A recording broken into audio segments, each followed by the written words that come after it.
Maximisation. तो आपने कहा था फर्म्स मैक्सिमाइज करती हैं revenue subject to their cost constraint.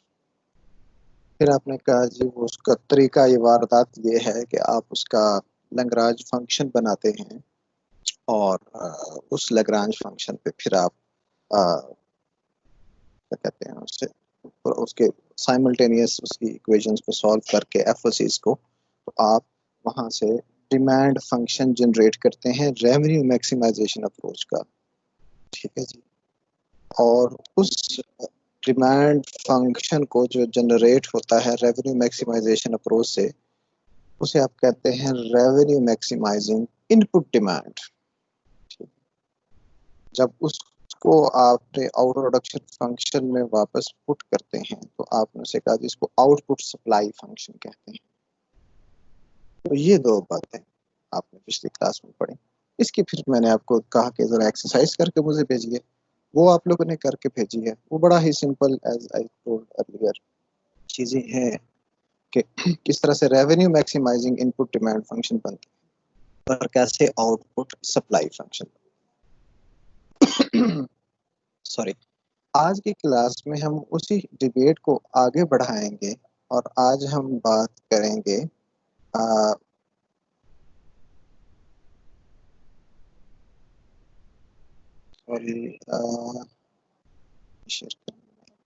आप लोगों को मेरी स्क्रीन नजर आ रही है?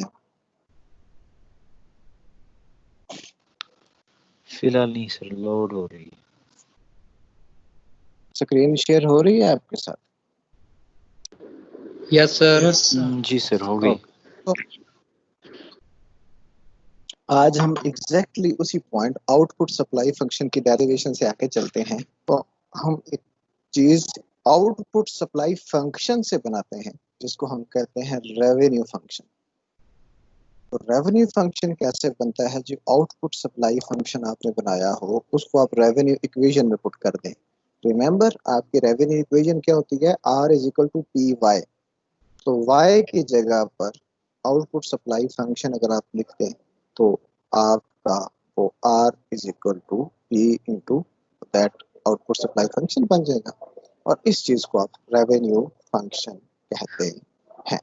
लिहाजा sir sorry for disturbing sir, लेकिन सर 1 मिनट में किसी ने सर 3 दफा मुझे रिमूव किया सर। अभी तक मैंने किसी को भी मीटिंग से रिमूव, लेकिन सर ये क्या मसला है? Come on guys, I don't know what is fun in this thing। मुझे ये नहीं समझ आती आज तक इसमें मजा क्या मिलता है आप लोगों को ये करने का। We are adults here, for God's sake। Sir मैं फिर सबको रिमूव करूंगा। आप उससे भी बड़े अडल्ट साबित होंगे। सर लेकिन देखें ना सर, अभी तक सर जितने भी क्लासेस हुए एक दफा भी मैंने रिमूव नहीं किया है सर। सर ये किया जो guys are better than this, ये छोटी इंतहाई पैटी बातें हैं, पैटी चीजें हैं, इनमें ना पड़ा करें। थोड़ा सा इससे बड़ा सोचें। आपको बच्चों बचपने से निकल आइए बाहर। अब ये चीजें फायदा नहीं है इन चीजों का। खैर, so revenue function is something कहाँ था जी, सॉरी। तो अगर आप आउटपुट सप्लाई फंक्शन को R is equal to P Y में y की जगह डाल दें तो आपके पास रेवेन्यू फंक्शन बन जाता है।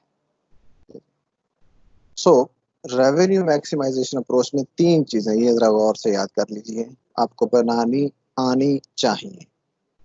Revenue maximising input demand, output supply function and revenue function.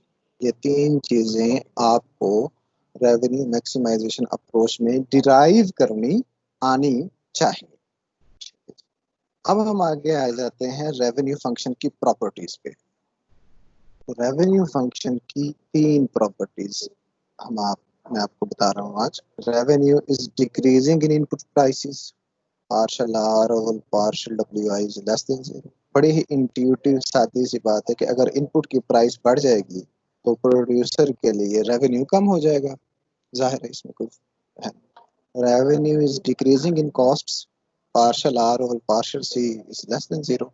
कि अगर कॉस्ट बढ़ेंगी तो आपका रेवेन्यू कम हो जाएगा। ये भी बड़ी इंट्यूटिव बात है, आपको पता है। And revenue is increasing in output prices. अगर आपकी आउटपुट प्राइस बढ़ती है तो रेवेन्यू बढ़ेगा। ये भी इंट्यूटिवली आपको चीज समझ आई होगी, ठीक है जी। और फिर इसके बाद तो ये तीन प्रॉपर्टीज, पार्शियल आर और partial W is less than zero, partial R और partial C is less than zero, partial R और partial P is greater than zero. तो सबसे पहले पकड़ लीजिए revenue is decreasing in input prices. तो आइए इसको हम साबित करते हैं, पार्शियल आर और partial W is less than zero, इसको हम साबित करते हैं। आइए देखते हैं। तो ये इसका प्रूफ है जी कि आप पार्शियल आर और partial W is less than zero. कैसे होगा? Partial R over partial W is equal to partial R into P W I सी।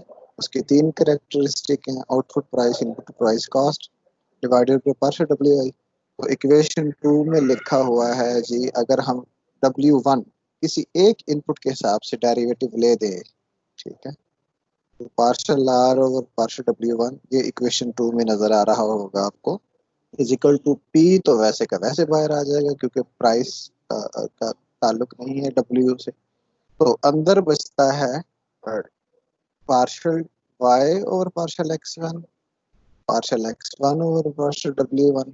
तो यानी कि जो इनपुट W1 जिसके हिसाब से डेरिवेटिव ले रहे हैं उसका इनडायरेक्ट इफेक्ट होगा, उसका इफेक्ट होगा इनपुट पे x1 पे, फिर x1 का इफेक्ट होगा y पे। तो पार्शियल y और पार्शियल x1 और partial W1 plus partial y और पार्शियल x2 और पार्शियल W1।